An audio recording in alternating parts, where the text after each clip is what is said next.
আসসালামু আলাইকুম ওয়া রাহমাতুল্লাহ। মনে করেন আপনার বাড়ির সামনে দিয়ে একটা রাস্তা গেছে। এখন এই রাস্তার মাঝখানে আপনি একটা গর্ত করছেন, গর্ত কইরা গর্তের ভিতরে বাঁশের কঞ্চি দিয়ে রাখছেন। এখন এই গর্তে যদি একটা লোক পইরা মারা যায়, লোকের নাম হচ্ছে এ। এখন মনে করেন এই গর্তের ভিতরে পইরা এ মারা গেল, সেক্ষেত্রে যিনি গর্ত করছে তার অপরাধটা কি হবে? আমি আবারও বলি, তা হচ্ছে আপনার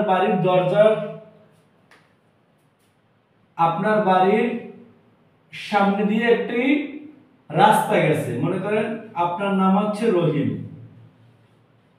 রহিমের বাড়ির সামনে দিয়ে কি গেছে? একটা রাস্তা গেছে। এখন এই রাস্তার মাঝখানে একটা গর্ত করছে রহিম, গর্ত কইরা ভিতরে বাঁশের কঞ্চি দিয়ে রাখছে। এখন এই গর্তের ভিতরে পইরা এ নামক এক ব্যক্তি মারা গেছে। এখন রহিমের সাজা কি হবে অথবা রহিমের অপরাধটা কি? ভালো করে বুঝবেন, একে কিন্তু এ নামক ব্যক্তিকে কিন্তু মারার ইচ্ছা রহিমের ছিল না।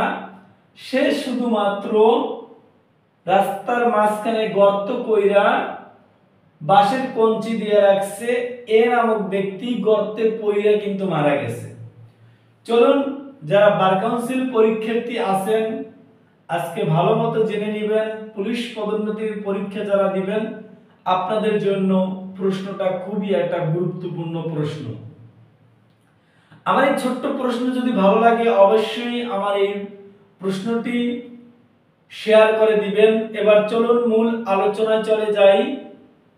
রহিমের বাড়ির সামনে দিয়ে একটি রাস্তা গেছে, ওই রাস্তার মাঝখানে গর্ত করছে রহিম, গর্ত কইরা বাঁশের কঞ্চি দিয়ে রাখছে। ওই গর্তে পইরা এ নামক একজন ব্যক্তি মারা গেছে।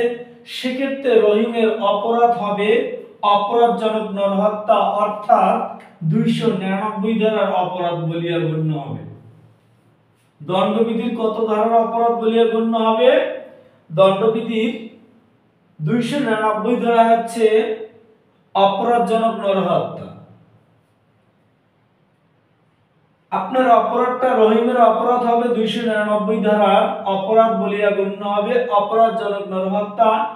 এবার যদি আপনারা দেখেন রহিমের সাজাটা হইতে পারে 304 ধারা মোতাবেক। অপরাধজনক নরহত্যার শাস্তি হচ্ছে যাবজ্জীবন কারাদণ্ড অথবা 10 বছরের কারাদণ্ড এবং অর্থদণ্ড। তাহলে আমি আবারও বলি, রহিমের বাড়ির সামনে দিয়ে একটা রাস্তা গেছে, ওই রাস্তার মাঝখানে একটা গর্ত করে রহিম কি করছে? বাঁশের কঞ্চি দিচ্ছে, ওই গর্তে পইরা এ নামক ব্যক্তি মারা গেছে। সেক্ষেত্রে রহিমের অপরাধটা হবে অপরাধজনক নরহত্যার অপরাধ। সেক্ষেত্রে রহিমের শাস্তি হতে পারে যাবজ্জীবন কারাদণ্ড অথবা 10 বছরের যে কোনো বর্ণনার কারাদণ্ড এবং অর্থদণ্ড। এবার মানে এরকমের প্রবলেমেটিক প্রশ্ন যদি থাকে সেক্ষেত্রে আপনারা দণ্ডবিধি 299 ধারা মোতাবেক কাল্পবল হোমিসাইড কাকে বলে, অপরাধজনক নরহত্যা কাকে বলে, তারপর এই যে তার রাস্তার মাঝখানে যে গর্ত করছে গর্তের বিবরণ দিয়ে তারপর আপনারা এর শাস্তি দিয়ে দেবেন, আপনাদের অ্যানসারটা কমপ্লিট হয়ে যাবে। ভিডিও ভালো লাগলে অবশ্যই শেয়ার করে দিবেন। আসসালামু আলাইকুম ওয়া রাহমাতুল্লাহ।